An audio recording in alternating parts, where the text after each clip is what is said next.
Hello student, how are you?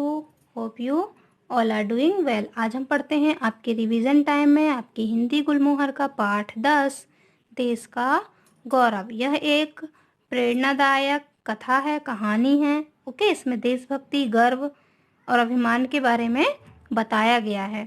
Okay students, okay चलिए हम इसे पढ़ते हैं। Now look at this picture students. ये हैं संत स्वामी रामतीर्थ जी, जो कहाँ जा रहे थे?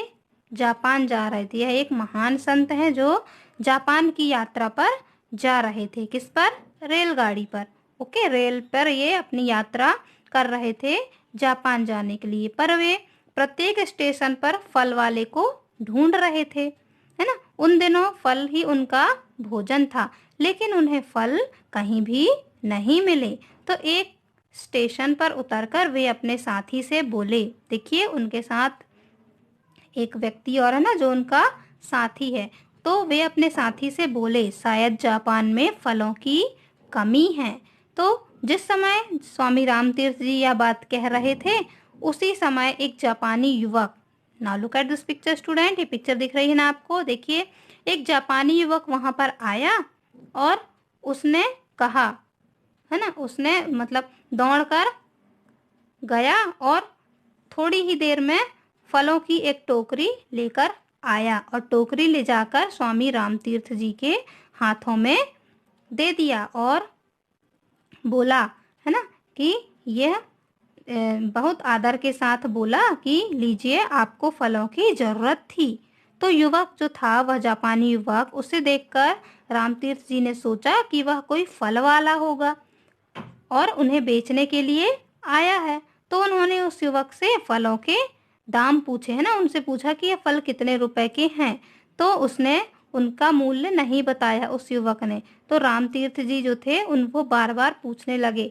तो उनके बार बार पूछने पर उन्होंने कहा कि यदि तुम इन्हें देना ही चाहते हो तो कृपया हमें इतना करें कि किसी से यह ना कहें कि फलों की कमी है, जापान में फलों की कमी है ना, और वही इन फलों का उसे उचित दाम होगा।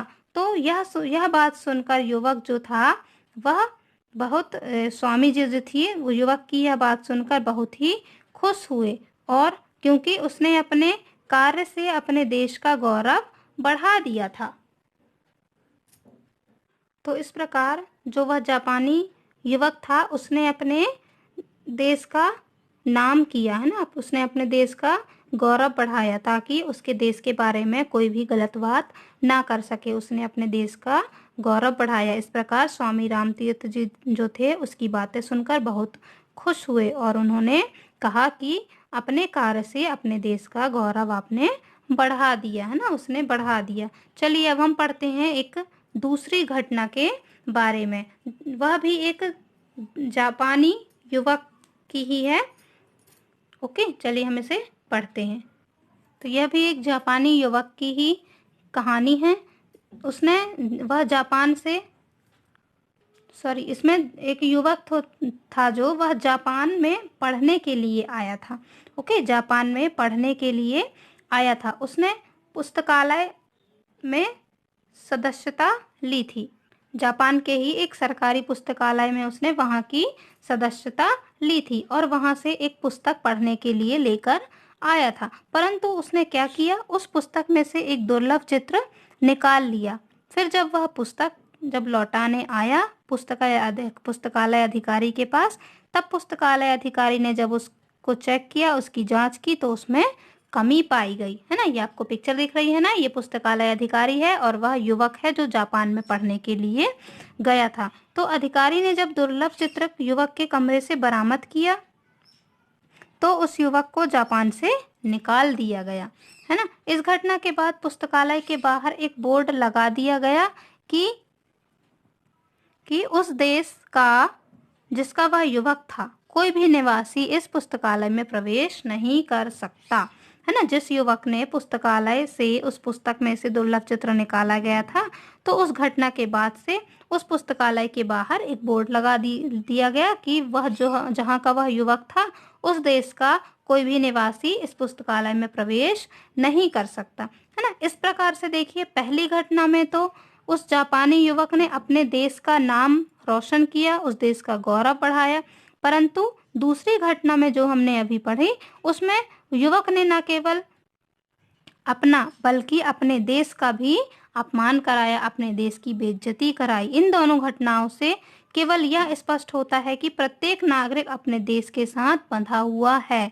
अपने कार्यों से वह अपने देश का नाम ऊंचा भी कर सकता है और उसे अपमानित भी कर सकता है ना। ये आपको ये पिक्चर दिख रही है ना कि उस युवक ने किस तरीके से अपने देश का नाम अपमान किया, उसने देश का सिर झुका दिया उसने, है ना। तो इस प्रकार से कहा गया है कि प्रत्येक नागरिक अपने देश के साथ बंधा हुआ रहता है। वह अपने कामों से अपने देश का नाम चाहे तो ऊंचा कर सकता है या फिर उसे अपमानित कर सकता है। इसलिए स्टूडेंट्स, हमें ऐसा कोई भी काम नहीं करना चाहिए जिससे अपने देश के मान सम्मान व उसकी प्रतिष्ठा को हानि पहुंचे, है ना। यदि हम कुछ अच्छा नहीं कर सकते हैं तो हमें बुरा भी नहीं करना चाहिए। ओके स्टूडेंट, तो यह जो प्रेरक कथा थी वह हमने कंप्लीट की, हमने इसे पढ़ा। ओके स्टूडेंट, तो आप इसे फिर से एक बार रीड कीजिएगा, इन दोनों घटनाओं को अच्छे से पढ़िएगा, समझिएगा। Okay students, okay, bye bye, have a good day.